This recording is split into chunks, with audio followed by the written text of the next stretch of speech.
Bienvenue dans ce nouveau numéro de l'invité du jour. Je suis avec une belle jeune dame. C'est un numéro gourmand et vous comprendrez pourquoi. On parlera de cuisine. Une cuisine d'un autre genre, celle pratiquée par nos arrière-grand-mères à une époque où cuisinière et micro-ondes n'existaient pas. Et où pour avoir des ingrédients et des couverts, il fallait faire une petite virée dans la forêt équatoriale. Je suis avec Miss Edna Mayiko. Bienvenue sur notre plateau. Merci, c'est gentil. Vous êtes très émue. Ouais, quand même, un petit peu. Enfin, ça va bien se passer. Alors, vous venez nous replonger dans cet univers gourmand, n'est-ce pas? Exactement.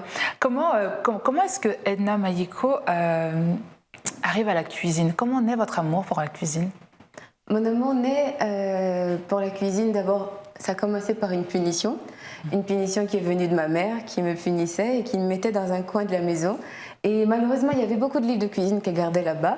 Et ce qu'on faisait, c'est qu'on mangeait les pages. On disait « Ah, ça c'est bon, oh, ça a tel goût, ça a tel goût ». Et après, au fur et à mesure de le faire et d'être beaucoup punie, je le reconnais. Donc, petite confidence, Edna était un enfant un peu difficile. Assez turbulente, je peux dire. Et c'est de là où est né l'amour de la cuisine, qui s'est transformé après en jeu de cuir, chose qu'on fait quand on est toute petite. On a des recettes, pourquoi ne pas les essayer avec ce qu'on trouve dehors? Très bien.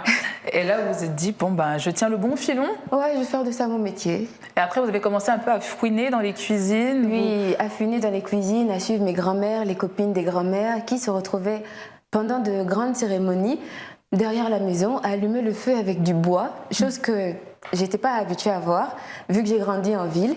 Et de voir qu'on allume le feu avec le bois, on pose une marmite dessus et on cuisine, et que la nourriture qui sort de là a un goût différent. Ouais, de la gazinière. Je me suis dit, ok, ça m'intéresse. Ça m'intéresse.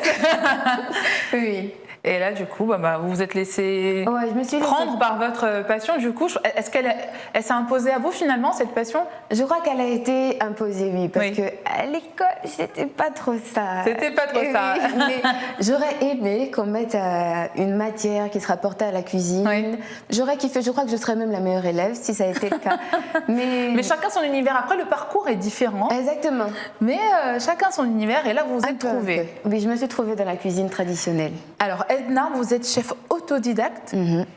À l'origine, vous êtes une passionnée de cuisine, comme je le disais tout à l'heure. Et dans votre quête, vous vous êtes rendu compte que le commun des mortels s'éloignait justement des saveurs ancestrales et vous êtes engagée justement à remettre tout ceci au goût du jour. Oui. Comment est-ce que tout ceci s'est dessiné pour vous? En gros, je peux dire que ça a commencé en cuisine. Ce qui m'a un peu frappée, c'est qu'on utilisait beaucoup des produits qui n'étaient pas d'ici. Très bien. Et la question est venue, mais comment on faisait avant, sans cubes, sans poivre du Cameroun? Comment ça se passait? Je suis allée au marché, j'ai commencé par le marché de la Pairie, et là j'ai trouvé que nos épices étaient plus comme des écorces. Ces écorces-là, en même temps, qui, dans notre médecine traditionnelle, elles soignent en fait. Donc ça m'a beaucoup intéressée, je me suis rendu compte que, en gros, ici au Gabon, et je crois que dans toute l'Afrique, manger, ce n'est pas juste manger, on mange pour se soigner en fait. Et je crois que c'est même plus ça qui m'a motivée à cuisiner, avec les épices de chez nous. C'est ce qui vous a plus intéressé justement et vous a donné envie de faire la cuisine autrement que ce que vous aviez toujours connu? Exactement. Ce qui fait que je me passe beaucoup du cube, c'est pas pour mal parler. Mais c'est très bien parce que ça a des risques justement sur la santé, donc c'est très bien. Oui, je me passe beaucoup de certaines épices aussi qui sont des fois assez fortes. Par exemple, lesquels? Parce que pour nous autres qui ne savons pas du tout comment ça se passe, enfin du moins qui ne sont pas assez outillés, comme vous, on va dire ça comme ça, quelles sont ces épices-là qui ne sont pas conseillées? En gros, le curry. Le curry, c'est pas mauvais, mais le curry en grande quantité, deux fois qu'on utilise, je vois certaines assaisonner le poulet avec beaucoup de curry. Quand on utilise beaucoup trop, ça fait que on aille plus vite aux toilettes. Et ça fait que la nourriture, en fait, ne se conserve pas longtemps. Très bien. Parce qu'une épice aussi est là pour conserver. Par exemple, vous avez tout ce qui est saucisson sec de France. Il y a des épices qui font que la conservation soit bien gérée. Mais si on en met trop et si on n'en met pas des choses qu'on connaît, ça fait que ça pourrit plus vite, en fait. Très bien. Alors, tout est une question de dosage, finalement. Oui, tout est une question de dosage et je peux dire aussi de goût. Parce que la cuisine africaine, il n'y a pas trop le dosage. Il n'y a pas trop le dosage. Écoutez, comme dirait l'autre, nous avons une cuisine assez généreuse. Oui. Donc, tant dans les proportions, dans les... Non. Ouais, bon, on est comme ça. On charge. Seulement. On charge. Alors, ce que vous faites plaît à telle enseigne que l'Institut français du Gabon vous a même ouvert ses portes en vous offrant l'opportunité de présenter votre talent au plus grand nombre. Comment est-ce que ça s'est passé? Comment est-ce que vous avez vécu cette expérience? D'abord, ça s'est passé à un dîner qu'un ami avait organisé et il avait un petit peu mélangé tout le monde. Ça veut dire tout le monde, ça veut dire des classes assez basses. Tant des personnes aisées, voilà, que des personnes d'une classe moyenne, de classe moyenne. Il avait fait tout ça, il a cette capacité de le faire. Je salue beaucoup David. Il a cette capacité de le faire. Et là, en fait, on avait Charles de l'Institut français qui est venu manger. Et quand il goûte la nourriture, parce que quand moi je prépare, je présente beaucoup ce que je fais. Telle épice, voici, je l'ai utilisée pour ça. Voici ce que fait cette épice-là. Je fais un petit peu une petite consultation alimentaire. Donc, je le fais et après, je cuisine et après, je donne à manger. Je dis, voici comment on mange, en fait. Et donc, Charles a beaucoup apprécié. Il a dit que, mais pourquoi ne pas faire un atelier à l'Institut français? Ça fait déjà 2 fois que j'y passe et je suis ravie. Je suis contente. Mais comment est-ce que votre cuisine est accueillie, finalement? Parce qu'elle est assez particulière, du coup. Comment est-ce qu'elle est accueillie? Parce que, comme on le disait tout à l'heure, la cuisine chez nous, on mange différemment. Là. Et là, vous nous invitez justement à une cuisine tout aussi gourmande que saine. Oui. Comment est-ce qu'elle est accueillie? En gros, je peux dire que je travaille beaucoup sur l'apparence, sur la beauté de la nourriture. Et c'est une beauté que je donne à ces plats-là qui sont assez traditionnels. Parce qu'on mange sur des feuilles de bananier comme sur des feuilles de cola, qui sont des feuilles que ma grand-mère dit, c'est des feuilles de... C'est l'assiette des sirènes, parce que c'est une plante qui pousse à côté des rivières. Donc, la table donne déjà envie pour manger. Le dressage aussi. Et c'est ce qui fait que ça peut surprendre et ça peut aussi attirer les personnes à vouloir goûter, en fait. Oui, en tout cas, pour des gourmands comme nous, je suis coupable, je me dévoile là en direct. Mais effectivement, une belle table comme ça donne envie de goûter. Et surtout que le goût y est avec vous. Oui. Une fois, on m'a dit, ta nourriture apaise. On sent que tu prépares avec amour. C'est poétique, ça. Ah oui, j'ai beaucoup aimé. C'était une vieille dame. Ça se voit, vous en parlez, vous avez les yeux qui pétillent, justement, là, parce que c'était une dame assez âgée qui avait mangé mes plats.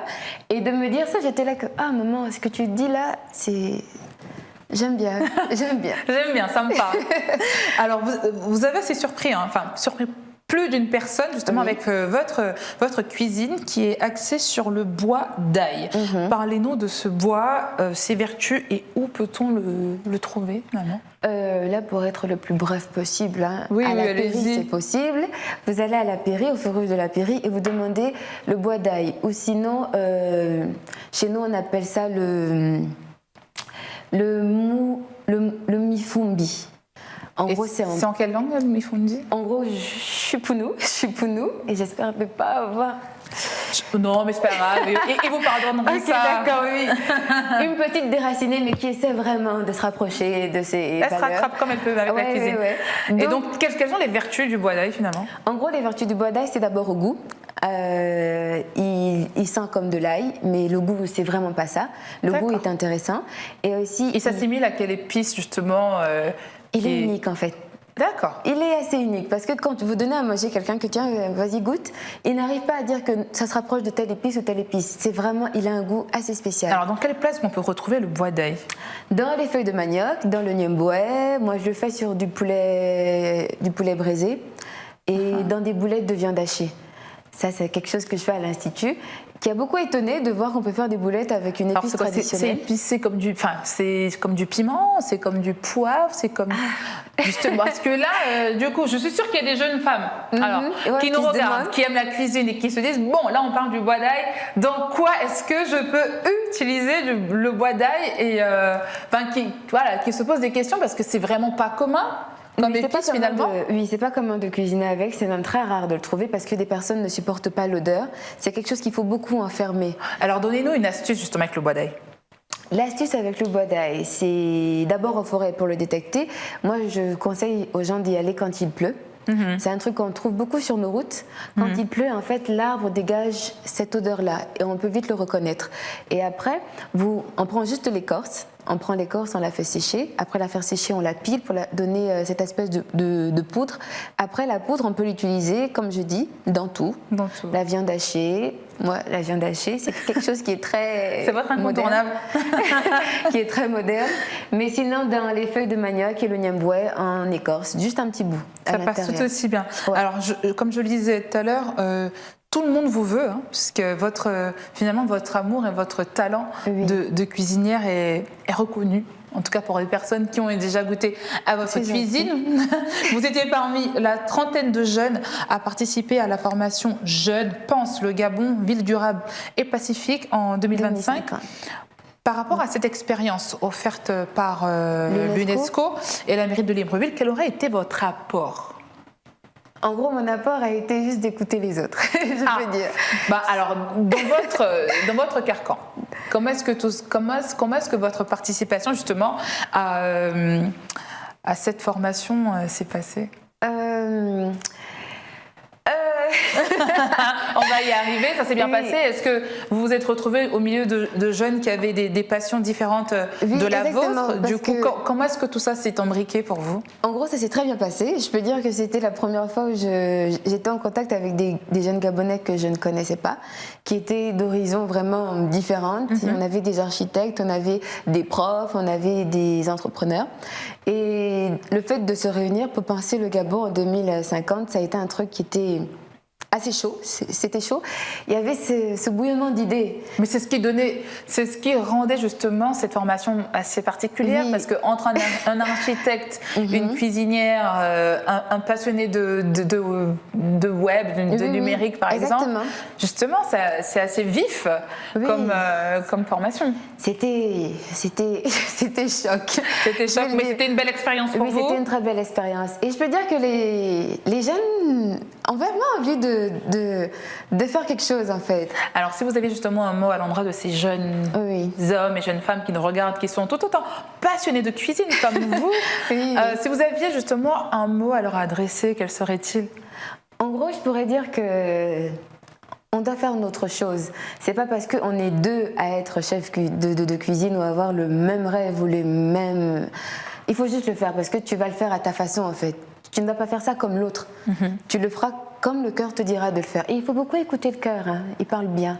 Ouais. Je pense que toutes les choses qui sont faites avec l'âme et avec amour, elles touchent. Réussissent toujours. Vous cuisinez avec votre cœur et avec votre âme ? Ouais, je peux dire ça. Et je fais un travail de dingue, hein, parce qu'avant de cuisiner, il faut que je fasse une semaine sans toucher l'âme. Ce qui fait que je veux que ce soit pur quand je cuisine. Wow. D'accord, écoutez, là, c'est une information. Merci pour le scoop. Hein. Je veux dire, c'est ça aussi, l'invité du jour, on a souvent des petits scoops comme ça qui se perdent. Donc c'est bon. C'est bon alors. Écoutez, en tout cas, c'était un réel plaisir de vous avoir à nos côtés. Merci, c'est gentil. On vous souhaite beaucoup de chance, beaucoup de courage et beaucoup d'épices finalement dans votre passion. Oui, parce que je dois en chercher encore d'autres. Il y en a encore, il y en a énormément, je suis sûre. Lorsque vous les trouverez, vous repassez dans l'émission et ça sera avec plaisir qu'on vous recevra. C'est gentil. Je vous en prie. Merci à vous, amis téléspectateurs, de nous avoir suivis sur Gabon 24. Retrouvez-nous sur nos réseaux sociaux, Facebook, Twitter et en direct sur YouTube. Quant à moi, je vous donne rendez-vous très vite avec un nouvel invité. Bonne suite de programme sur Gabon 24.